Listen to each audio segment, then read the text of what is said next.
Querido Futuro es una producción original de Podimo que hoy puedes disfrutar donde quiera que escuches tus podcasts gracias a Troop.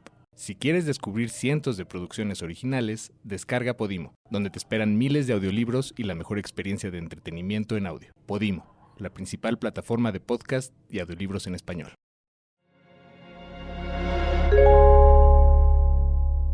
Tridente Aceleradora presenta.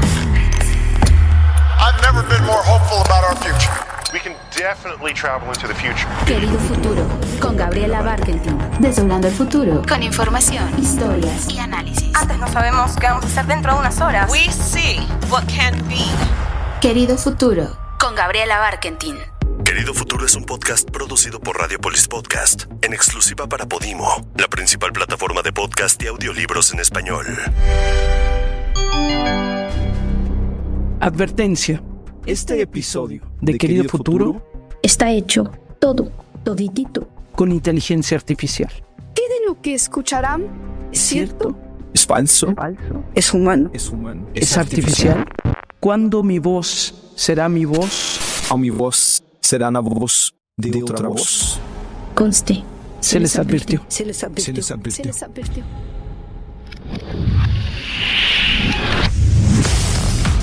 Querido Futuro, hoy quiero hablarte de algo que me tiene fascinada y preocupada al mismo tiempo: la inteligencia artificial. Sé que es un tema que ya te es familiar, pero ¿realmente entendemos qué es la inteligencia artificial y cómo nos afectará en el futuro? Por un lado, la inteligencia artificial nos ha brindado una cantidad impresionante de avances tecnológicos, desde la automatización de tareas cotidianas hasta el desarrollo de sistemas complejos de diagnóstico médico, por ejemplo. Pero por otro lado, también nos ha dado mucho que pensar. ¿Es posible que la inteligencia artificial llegue a tener conciencia propia? ¿Nos debe dar miedo que las máquinas puedan superar a los humanos en tareas cognitivas? Algo que también me preocupa, querido Futuro, es cómo la inteligencia artificial afectará nuestra creatividad. Si las máquinas pueden procesar datos a una velocidad sin precedentes, ¿seremos capaces de competir con ellas? ¿O nuestra creatividad seguirá siendo algo que nos diferencie de las máquinas? En ese sentido, ¿cómo se distingue la inteligencia humana de la artificial? ¿Es posible que alguna vez podamos crear una inteligencia artificial capaz de replicar la complejidad del pensamiento humano? Y si lo logramos, ¿podríamos, enamorarnos de una máquina? Tantas preguntas. ¿Cómo se redefinirán los derechos de autor en tiempos convulsos? ¡Ay, querido Futuro! Tantas preguntas que hacerte.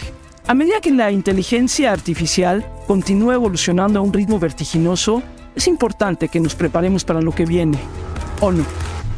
Debemos ser conscientes de que estos avances tecnológicos pueden ser tanto beneficiosos como dañinos, sí, y que es también parte de nuestra responsabilidad el uso que les demos. Querido, muy querido Futuro, sé que hay muchas preguntas sin respuesta, pero espero que juntos podamos por lo menos encontrar algunas soluciones que beneficien a la humanidad. Yo, Gabriela, te doy un abrazo cariñoso y espero con ansias lo que me deparas. Gracias, querido Futuro. Postdata. Esta carta, en realidad, la escribí usando el Playground de OpenAI. Así que, ¿es mía la carta o no? ¿La escribió la inteligencia artificial o no? No lo sé. ¿Ustedes lo saben? ¿Qué opinan? ¿Qué nos dicen los expertos con los que vamos a platicar en esta ocasión? ¿Soy yo? ¿Soy Gabriela? ¿Son ustedes? ¿Quiénes son? ¿Estamos? ¿No estamos? Escribe un intro de una cuartilla sobre el impacto de la inteligencia artificial en la creatividad humana. Ok, ahora pongámosle creatividad humana. La inteligencia artificial es una tecnología en constante evolución y de todas las revoluciones que está causando, es la relacionada con la creatividad la que hoy en día está provocando la primera ola de disrupción. ¿Por qué? Quizás porque creíamos ciegamente en lo que sostiene el biólogo estadounidense Edward O. Wilson en su libro The Origins of Creativity. La creatividad es el rasgo particular y definitorio de nuestra especie. Sin embargo, aunque históricamente la creatividad ha sido considerada como una característica exclusiva de los seres humanos, los avances en inteligencia artificial están cuestionando esta creencia, ya que los algoritmos ahora pueden generar contenido que antes solo podría ser creado por humanos. Entonces, ¿Cuál es el verdadero vínculo entre la inteligencia artificial y la creatividad humana? ¿Cuál es el papel que la inteligencia artificial puede desempeñar en la creación y en la redefinición de lo que considerábamos creativo? ¿En dónde está la línea divisoria entre creación y producción? Cada final tiene un inicio. Everything that has a beginning has an end. Así que, si bien puede parecer el final de una era creativa humana, una en la que creíamos que éramos los únicos capaces de crear, tal vez sea solo el inicio de otra en la que co-creamos con nuevas herramientas, nueva tecnología y nuevos creadores artificiales. Hoy en día existen un sinfín de plataformas como Midjourney, DALL-E, Stable Diffusion, ChatGPT, a las cuales basta con darles una instrucción o un prompt para que produzcan una imagen, un video, una canción o un texto. Y eso deja en evidencia que aún hay mucho por explorar, experimentar, regular, discutir legalmente y reconceptualizar en el mundo de la creatividad y la creación. Uno de los experimentos que nos ha sorprendido es el proyecto Boro, que se define a sí mismo como un artista autónomo descentralizado y en constante evolución. El proyecto consiste en un algoritmo generativo gobernado por una comunidad abierta, que decide las imágenes que el programa produce y que son subastadas una vez por semana. Este proyecto plantea preguntas sobre cómo la inteligencia artificial puede transformar nuestra comprensión del trabajo, la inspiración y la creatividad colectiva en el arte. ¿Y cuáles son las implicaciones para nuestra noción de lo que significa ser humano? El lema de Boro es "Creamos, luego existo". Es una reflexión sobre la creación, la ideación, la producción y la existencia en un mundo en el que la tecnología está cada vez más presente en la creación en todas sus formas. Gracias, queridos John y Fer, mis Blackbots del corazón que siempre nos ponen el contexto y los conceptos. Y ahora vamos a meternos a una conversación más larga, un poco más a profundidad, para entender primero qué es la inteligencia artificial. Y sí, como ya dijeron John y Fer, vamos a hablar de creatividad, pero vamos a hablar también de otras aplicaciones, de lo que hoy ya se está haciendo, de ese querido futuro que hoy ya nos está retando. Así que apurémonos, que ya llegó la doctora Saif Savage. ¿Qué tal? Yo soy la doctora Saif Savage. Actualmente colaboro con la Universidad Nacional Autónoma de México diseñando interfaces inteligentes para empoderar a los obreros. También trabajo en la Universidad de Northeastern University y colaboro también con gobierno federal para hacer interfaces inteligentes para gobiernos, con ONGs para empoderar a los obreros, para poder hacer acción colectiva. Y estoy muy interesada y emocionada de estar aquí con ustedes y hablar acerca del potencial de la inteligencia artificial. Y justo de eso es de lo que quiero que hablemos. A ver, ¿qué es la inteligencia artificial? La inteligencia artificial son algoritmos que aprenden a partir de la experiencia que reciben del mundo real.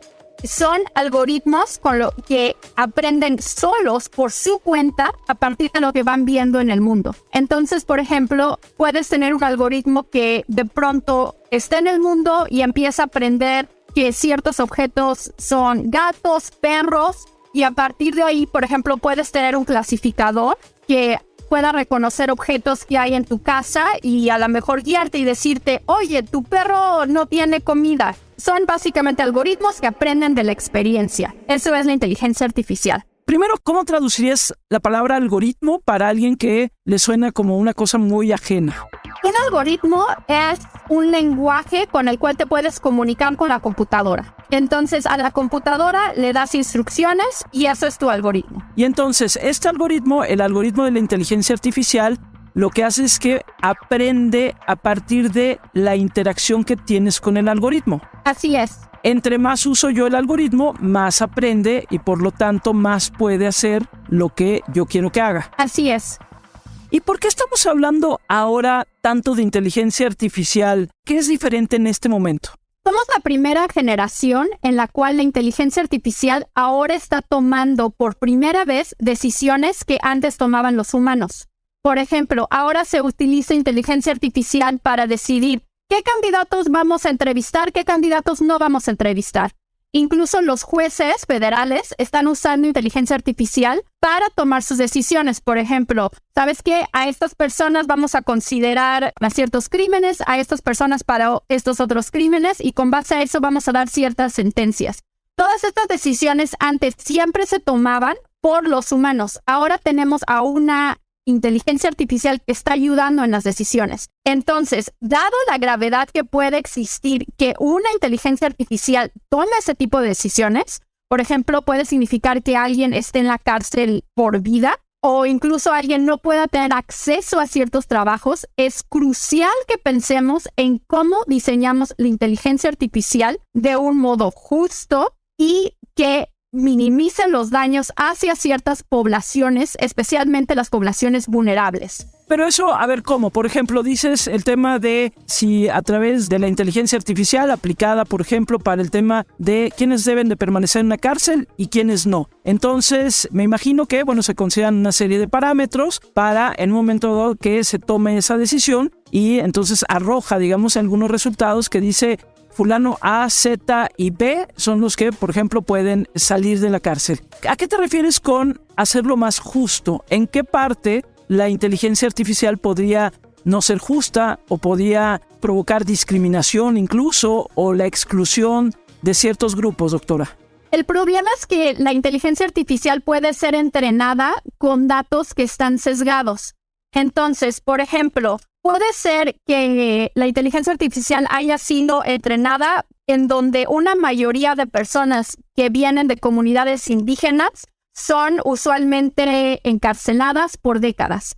Y entonces la inteligencia artificial, el problema es que va a aprender que una persona es indígena, ¿sabes qué? Vamos a encarcelarla por décadas, a pesar de que la persona pueda no haber cometido un crimen grave que lo lleve a realmente merecer estar en la cárcel. Entonces, justamente el problema es que la inteligencia artificial puede tener sesgos en su aprendizaje que lo puede llevar a tomar decisiones que sean injustas. Entonces ahí necesitas un humano que, por ejemplo, se dé cuenta, oye, un momento, esta persona indígena realmente no hizo un crimen que merezca estar 50 años en la cárcel. El problema es que la inteligencia artificial fue entrenada erróneamente. ¡Wow!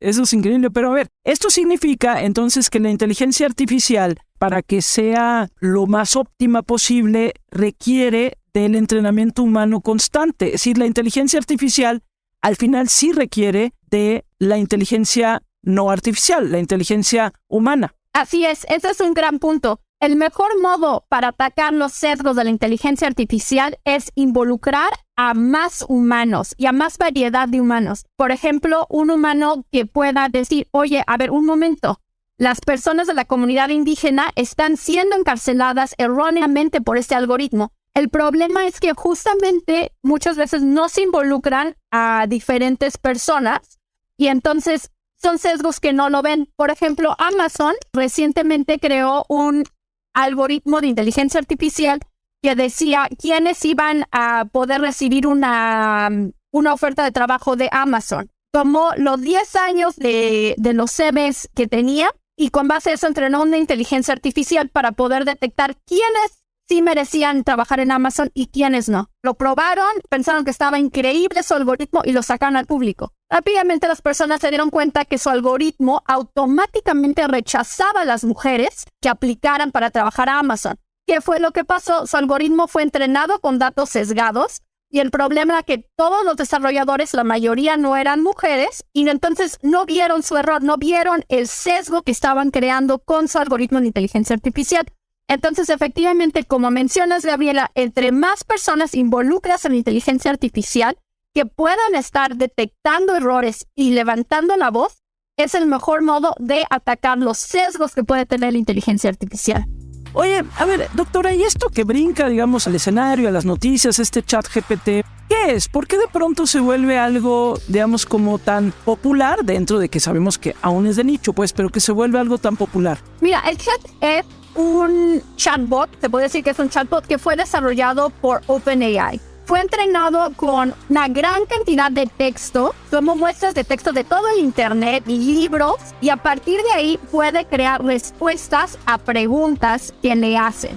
Entonces, la ventaja del chat es que te puede ayudar muchísimo a tu productividad. Por ejemplo, yo personalmente lo estoy usando para ayudarme a pulir los textos que tengo que crear en inglés.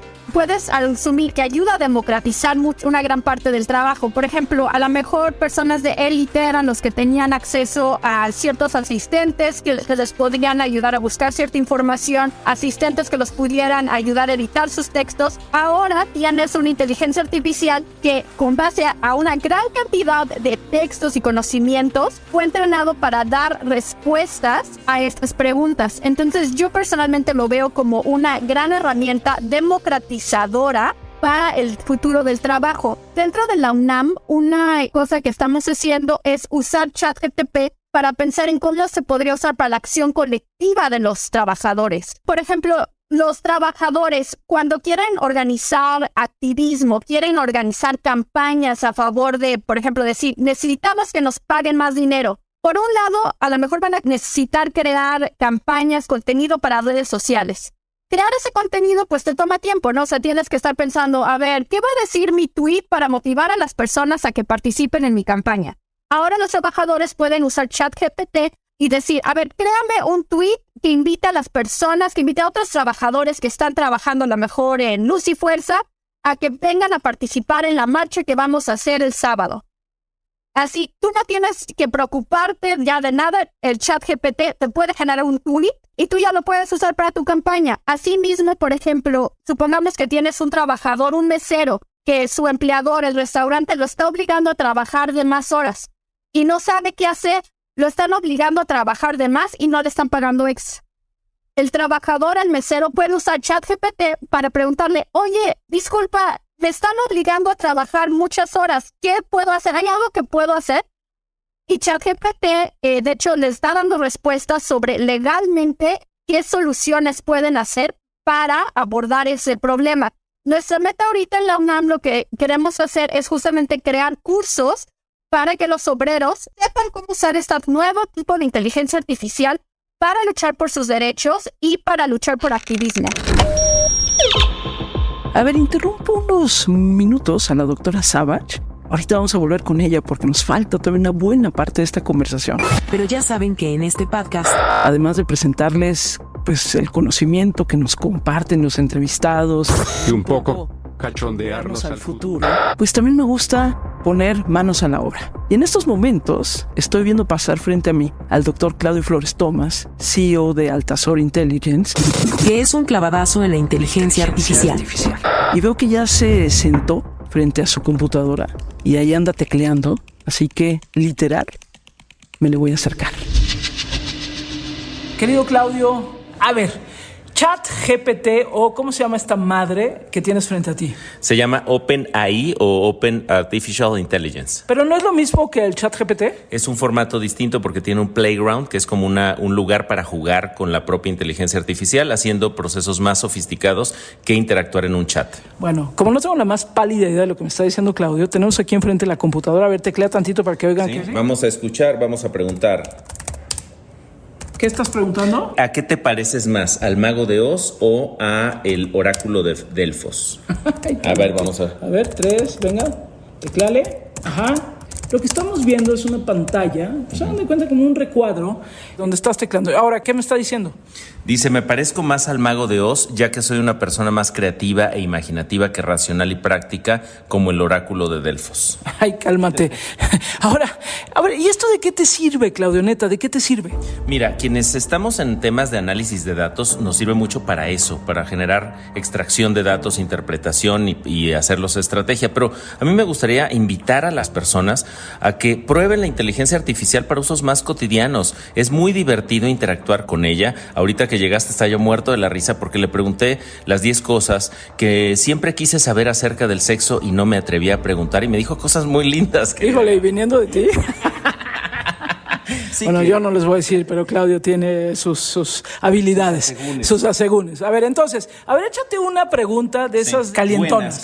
Buenas. Miren, vamos a preguntarle cuáles son las mejores. A ver, nada más rápidamente, ¿cómo entras a esta página? Perfecto, googlea OpenAI. Ajá. Y ahí te va a encontrar el sitio. Puedes entrar, te registras, te da ciertos tokens que son como los créditos para que puedas jugar con ello, y ya si te gusta tienes que meter tu tarjeta de crédito porque se te agotan los tokens como como en 4 o 5 juegos. Pero la tarjeta de crédito no estamos hablando de mucha lana. No es mucha lana. Yo la he usado por 2 meses y he pagado menos de $2 por esos 2 meses. ¿Y la usas mucho? Y la uso muchísimo. Bueno, entonces ahí está. Ahora, échate, venga. Vamos a preguntarle cuáles son las mejores técnicas de masturbación que vive el organismo, que también nos da placer, ya me dio como para pena. Mujeres y para hombres. Ok.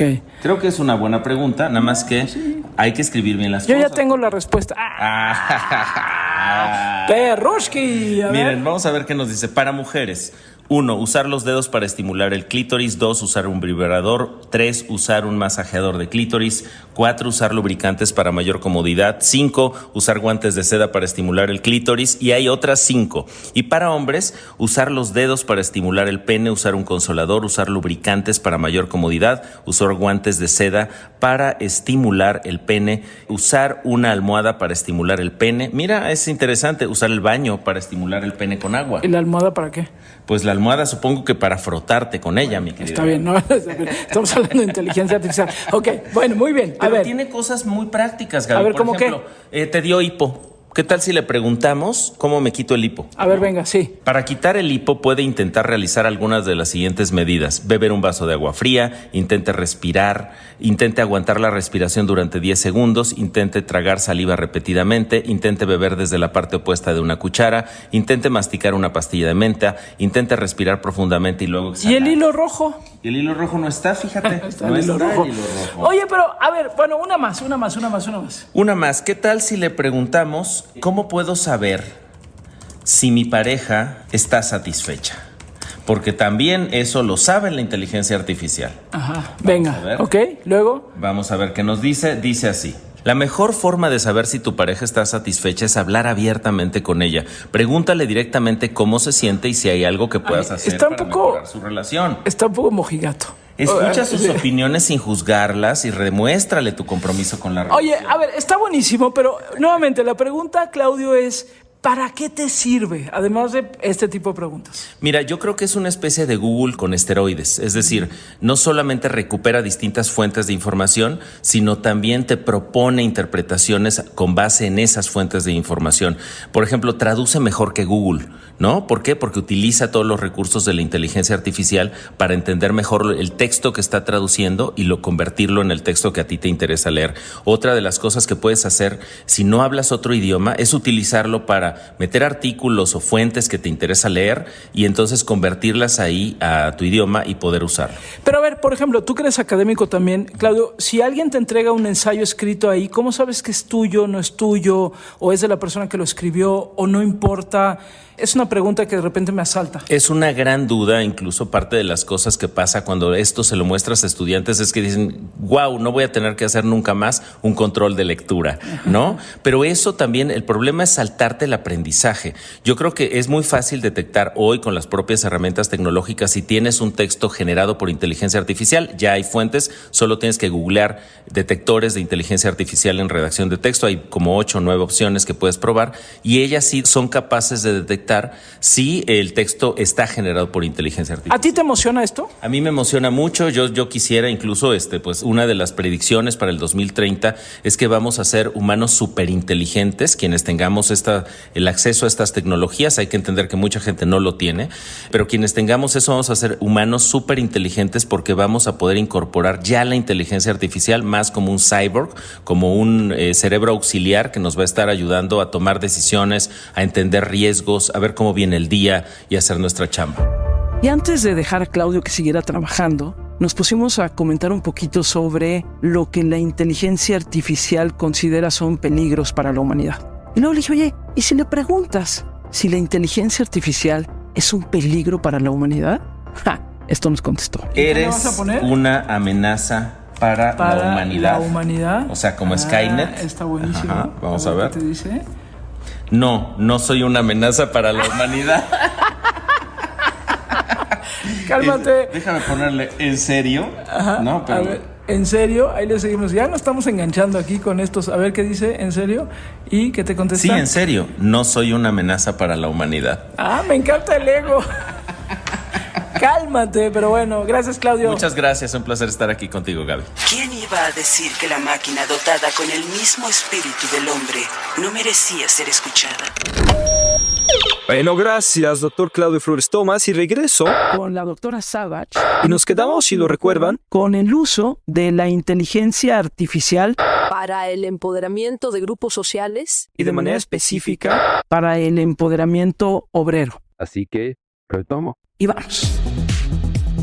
Decías al principio, cuando te presentaste, decías que estás haciendo trabajo de cómo usar, por ejemplo, la inteligencia artificial para los obreros. Has mencionado en varias ocasiones el tema de los obreros. ¿A qué te refieres? ¿Cómo qué están haciendo? Por un lado, hemos estado desarrollando inteligencia artificial que guía a los obreros a desarrollar habilidades digitales para que puedan acceder a nuevo tipo de trabajos. Especialmente hemos desarrollado estas herramientas para las zonas rurales. Una desventaja que tienen es que muchos tienen que dejar sus pueblos para irse a la ciudad para encontrar trabajo. Entonces nosotros pensamos, ok, ¿qué tal si los ayudamos a que puedan desarrollar sus habilidades digitales y puedan estar en las nuevas plataformas de trabajo digital y así se pueden quedar dentro de sus pueblos sin tener que irse a la ciudad? De hecho, la UNESCO reconoció recientemente nuestra investigación desarrollando estas herramientas inteligentes para los obreros como una de las más impactantes de inteligencia artificial a nivel global, justamente porque estamos pensando en cómo desarrollar inteligencia artificial que no desplazca a los obreros, sino que los empodere.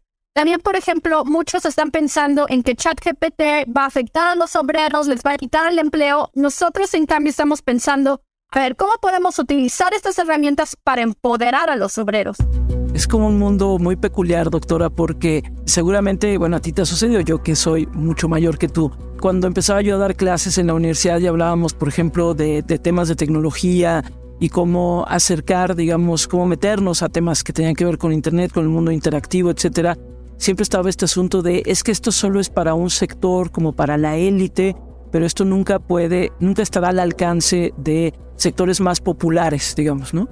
Y aquí lo que nos estás diciendo es algo, digamos, como tan de avanzada como es la inteligencia artificial, pues está pensado en esto que estás haciendo para empoderar a sectores que uno pensaría que no tienen acceso a la tecnología. Y creo que también aquí me parece fascinante como el cambio de paradigma, incluso de cómo estamos pensando la estructura social, ¿no? Totalmente.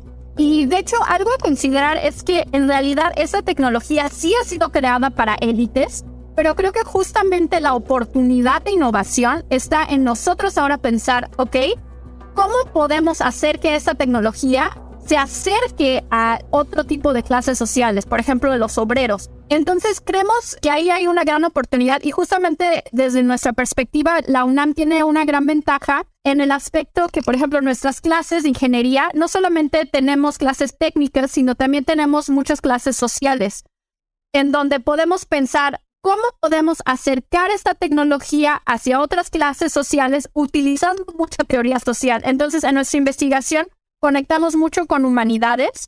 Ahorita lo que estamos haciendo es estamos planeando hacer cursos con los cuales podamos explicarle a los obreros cómo podrían utilizar estas nuevas herramientas para ellos beneficiarse. ¿Cómo ves lo que sigue? Es decir, estamos en este momento, me parece muy importante de, no sé si llamarlo democratización, pero sí por lo menos un uso más amplio de la inteligencia artificial por parte de muchos, y algo puede ser más sofisticado, pero también de repente hasta la interacción que puedes tener con algunas marcas comerciales también puede venir a partir de aplicaciones de inteligencia artificial. Pero ¿hacia dónde estás viendo la tendencia de esto en un futuro no tan lejano? Creo que por un lado, por ejemplo, yo que estoy en academia, creo que es muy importante que nosotros como profesores, por un lado, pensemos en cómo rediseñar nuestras clases con base a que ahora existe este nuevo tipo de tecnología. Por ejemplo, en el aspecto incluso de las tesis con plagio.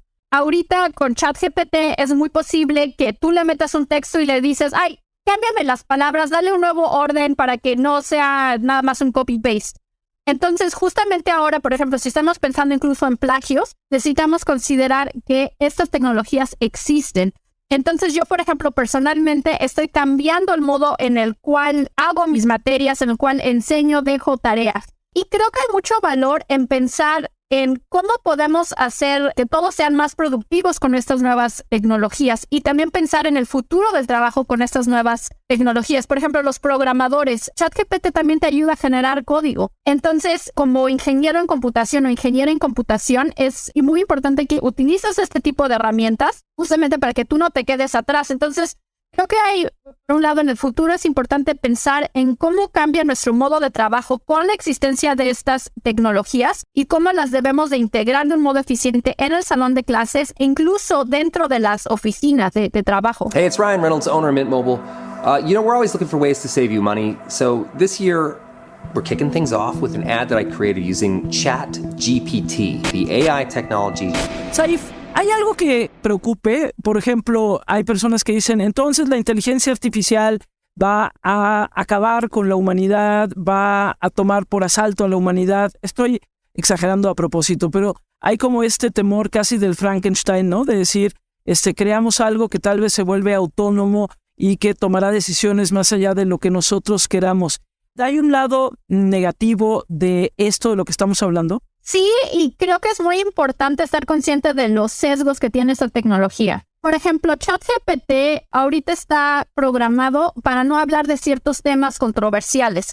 Por ejemplo, supongamos que tú quieres hablar, y de hecho esta fue una prueba que yo hice, le quería hacer unas preguntas sobre los encarcelamientos. Y de pronto ChatGPT me empezó a decir que estos eran temas de los cuales no tenía conocimiento para poder hablar de un modo bueno. Y la razón es que los diseñadores de ChatGPT decidieron, ¿sabes qué? Hay ciertos temas que ChatGPT simplemente no va a hablar. Y entonces esto está creando silencios en ciertos temas, lo cual puede ser problemático. Por ejemplo, significa que este tema de encarcelamiento, pues tal vez es un tema que ahora por la tecnología simplemente va a haber silencios alrededor de estos temas y eso da miedo. O sea que el hecho de que haya silencios sobre ciertos temas puede afectar también mucho el tipo de tecnología que se desarrolla para apoyar a ciertos sectores. Entonces es importante estar consciente de los sesgos que tiene la tecnología, de ciertas decisiones de diseño que se hicieron. Porque, por ejemplo, puede ser que alguien diga, no, ¿sabes qué? Voy a usar ChatGPT para absolutamente todas las cosas de mi trabajo y que tome todas las decisiones. ChatGPT tiene errores a veces en las respuestas que da. Entonces, es importante que estemos conscientes de los errores que puede tener la tecnología, porque si no, nos puede afectar en cómo estamos nosotros tomando decisiones. Creo que hay mucha oportunidad en traer más transparencia hacia la inteligencia artificial que se está creando, y ayudar a que todos los sectores tengan acceso a la tecnología, pero también estén conscientes de los errores que puede tener y también de los sesgos, de los silencios que está creando para ciertos temas. Doctora, ¿te entusiasma este momento que estamos viviendo? Muchísimo, me emociona. Especialmente creo que hay mucha oportunidad en pensar cómo reapropiamos esta tecnología y la diseñamos para el contexto latinoamericano y especialmente para las clases que no son de élite. Ahí hay mucha oportunidad y yo los invitaría a todos a formar parte de esta realmente revolución y creo que hay mucho espacio para emprendedores mexicanos que puedan crear nueva inteligencia artificial que sea diseñada para Latinoamérica.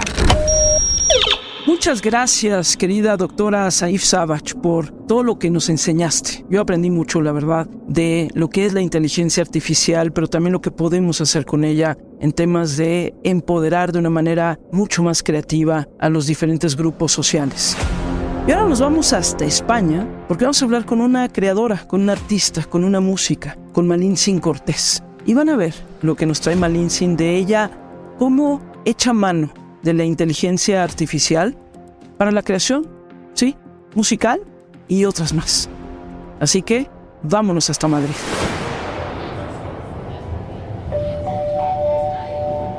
Próxima estación, Santiago Bernabéu. Pues yo soy Malin Sin Cortés y bueno, soy tecnóloga creativa, artista digital, músico y arquitecta también. ¿Qué estás haciendo en Madrid?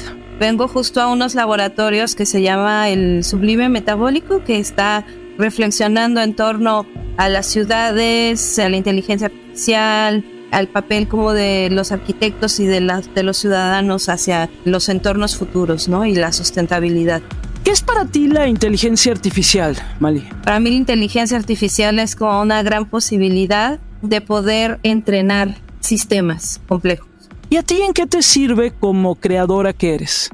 Pues me sirve un montón. De hecho, antes de que empezara a utilizar inteligencia artificial, ya empezaba a hacer como diferentes obras con datos. Entonces la inteligencia artificial para mí se convierte en como un salto cuántico de esa posibilidad, porque finalmente digamos que gran parte de la inteligencia artificial está creada con datos de nosotros, ¿no? Que viven en internet. Entonces pues potencia muchísimo, ¿no? Mis preguntas y las maneras de cómo puedo encontrar esos hallazgos en esos datos. Y ponos un ejemplo para que quienes nos escuchen entiendan más o menos de qué estás hablando. Ponos un ejemplo de algo que estés haciendo o hayas hecho usando la inteligencia artificial. Claro que sí. Justamente hace un par de meses en una residencia con el TEC de Monterrey propuse una pieza que es en torno a la arquitectura moderna latinoamericana, ¿no? Entonces, bueno, yo estuve haciendo unos entrenamientos, es decir, utilizando inteligencia artificial con machine learning, que básicamente es entrenar la máquina, con un montón de fotografías de arquitectura moderna latinoamericana, como en búsqueda de enseñarle esas fachadas o esas representaciones arquitectónicas a la inteligencia artificial y que aprendiera como los signos que más se repetían en todas estas imágenes.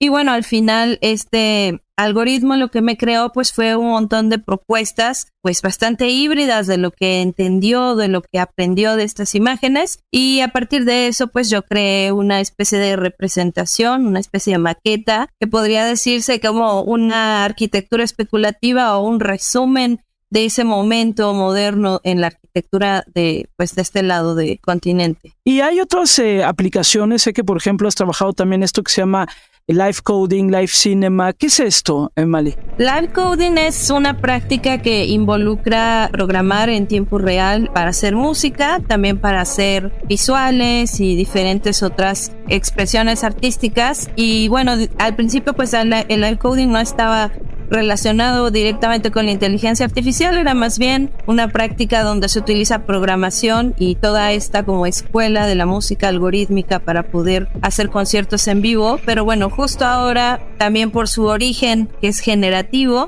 pues también ha echado mano, ¿no? de la inteligencia artificial desde la parte del texto, porque pues es un estilo, más bien una práctica de arte mediante texto, que es el código. Y bueno, ha estado utilizando estos nuevos modelos y también en torno a la música, ¿no? Buscando nuevas formas, algoritmos y entrenamientos para que la máquina genere diferentes propuestas. Y habría quien seguramente diría, Mali, dice, bueno, pero ¿qué tiene que ver la creación artística, por ejemplo, con temas como la inteligencia artificial, machine learning o hacia donde lo queramos llevar? Porque dirían, bueno, pero pues eso lo puede hacer cualquiera, eso en realidad no es como el tomar un pincel y pintar, el agarrar una pluma y escribir, sino que esto es una creación más que del humano, de la máquina. Yo me imagino que te topas con frecuencia con este tipo de afirmaciones. Y me gustaría un poco tu reflexión a este respecto. Claro, sí es bien polémico, ¿no? Y más en estos tiempos que han salido también algunas herramientas que están tratando de democratizar más la forma de poder utilizar estas tecnologías, ¿no? Me refiero a que no necesitas ser un súper programador o súper tecnólogo para poder crear cosas con inteligencia artificial.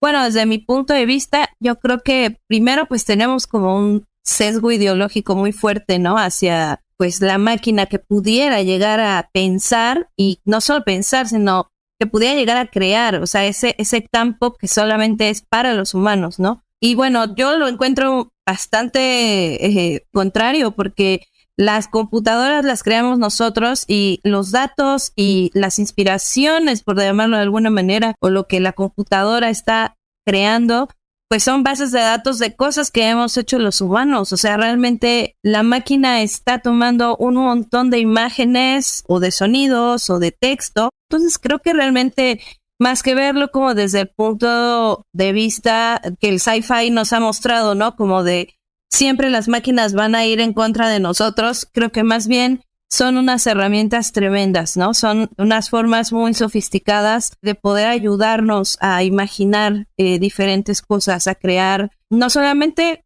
se trata de rapidez, ¿no? Sino también se trata de límites nuevos que todavía no conocemos, ¿no? Entonces creo que esa sería como mi reflexión más profunda, porque pues sí, o sea, digo, creo que tienes mucha razón, ¿no? A lo mejor no cualquiera podría escribir, pero tampoco significa que porque utilices un modelo de inteligencia artificial vas a llegar a hacer algo bueno. O sea, realmente todavía estamos en un punto donde la máquina y nosotros como seres humanos estamos y necesita la máquina colaborar demasiado de nosotros para poder llegar a hacer algo que nos guste a los humanos al menos.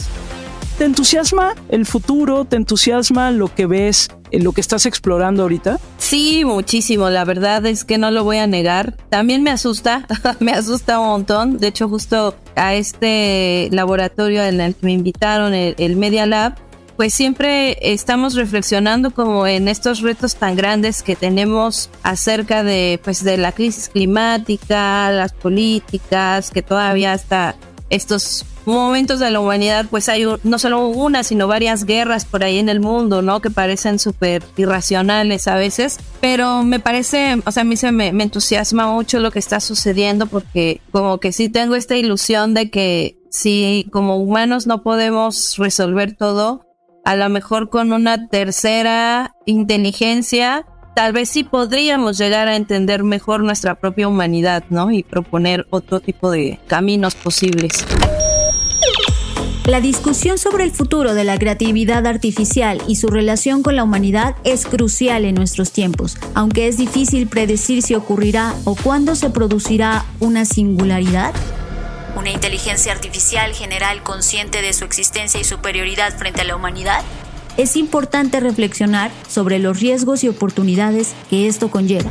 En cuanto a la creatividad artificial, es difícil determinar si es posible un arte independiente de lo humano debido a los conceptos en juego como creatividad y artificialidad. Son difusos y han evolucionado a lo largo del tiempo. Es más productivo enfocarse en la colaboración entre artistas e inteligencia artificial, analizando cómo cada parte contribuye y cómo esto afecta a conceptos como la autoría, la originalidad y el impacto social.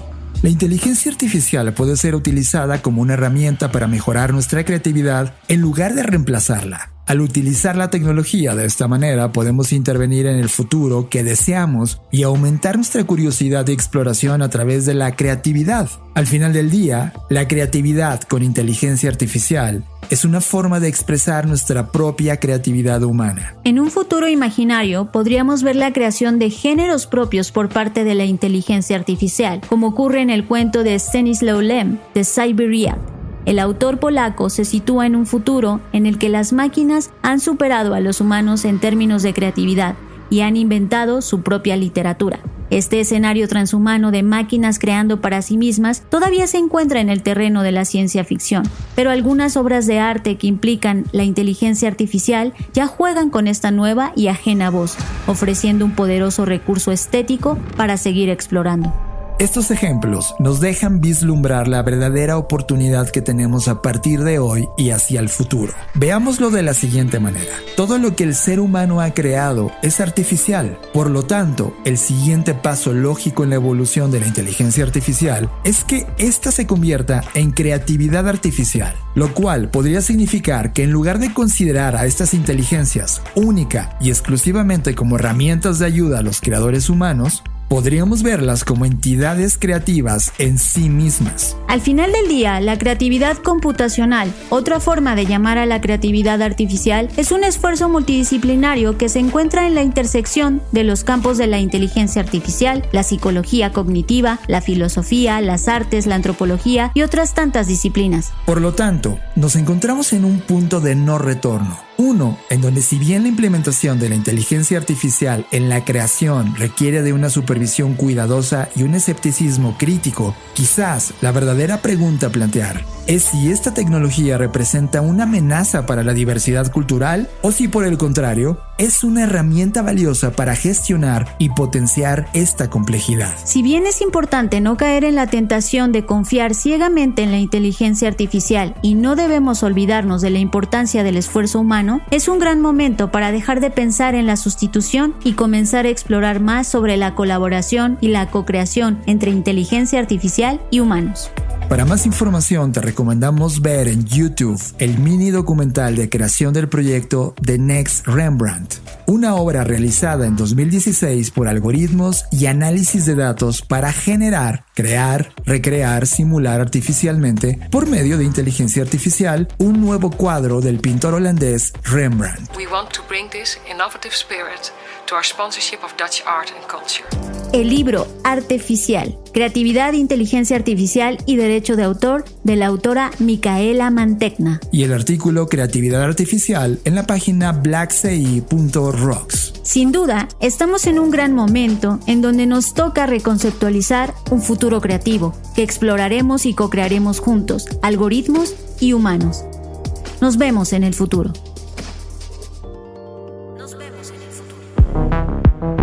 Gracias, queridos John Black y Fer Rocha, mis abogados Blackbots, por este cierre, como lo hacen siempre, y por darnos también algunas sugerencias de libros o de artículos para poder profundizar en esto de lo que hemos estado hablando. La inteligencia artificial, la creatividad. Les recomiendo también que pueden seguir a nuestra invitada, a la doctora Saif Savage. Ella está en @saifcita y se escribe SAIPHCITA, @saifcita. Ahí encuentran todo lo que hace. Y nuestra querida Malitzin Cortés la encuentran en todas las redes como CNDSD. Así que ahí también las pueden seguir a ellas. Y gracias de verdad. Y por supuesto a Claudio Flores también lo pueden seguir como tal. Claudio Flores Tomás en todas las redes sociales. Y yo me quedo con varias reflexiones. Soy un entusiasta en general de lo que viene. Y sí creo que lo que estamos viendo en estos momentos de inteligencia artificial nos obliga a pensar muchas cosas. Sabemos que, por ejemplo, algunos países europeos han prohibido el uso de ChatGPT en sus nuevas versiones porque hay preocupación sobre temas de derechos de autor, sobre estrategias de desinformación. Incluso creadores de la inteligencia artificial que hoy usamos han hecho sonar las alertas, sobre todo hablando de posibles estrategias de desinformación, repito, que podrían afectar a la humanidad. En fin, hay mucho que todavía tenemos que tomar con pinzas y con reserva. Pero a mí me fascina estar viviendo un momento en donde todo lo que creíamos se pone a prueba. Y creo que en eso la inteligencia artificial nos está cambiando el espejo en el que nos mirábamos. En lo creativo, en lo social, en lo político y en tanto más. Gracias, queridos escuchas de Querido Futuro, valga la querida redundancia. Y ya saben que si quieren que abordemos algunos temas, escríbanme. Estoy en @Varkentin, WARKENTIN, en Twitter. Y como Gabriela Varkentin, me pueden encontrar también en Instagram y en Facebook. Y sí, esto último que les digo, sí es mi voz. No fue inteligencia artificial. ¿O no? ¿Será? ¿Soy? ¿Qué soy? Adiós. Querido Futuro. Dirección y conducción, Gabriela Varkentin. Producción sonora y diseño de audio, Leonardo Luna. Coordinación de entrevistas, Diego Martínez. Asesores de contenido, John Black y Fernanda Rocha. Coordinación general, Anabel Valderas. Una coproducción de Tridente Aceleradora. Querido Futuro. Querido Futuro es un podcast producido por Radiopolis Podcast, en exclusiva para Podimo, la principal plataforma de podcast y audiolibros en español. Querido Futuro. Con Gabriela Varkentin. Querido Futuro es una producción original de Podimo que hoy puedes disfrutar donde quiera que escuches tus podcasts gracias a Troop. Si quieres descubrir cientos de producciones originales, descarga Podimo, donde te esperan miles de audiolibros y la mejor experiencia de entretenimiento en audio. Podimo, la principal plataforma de podcast y audiolibros en español.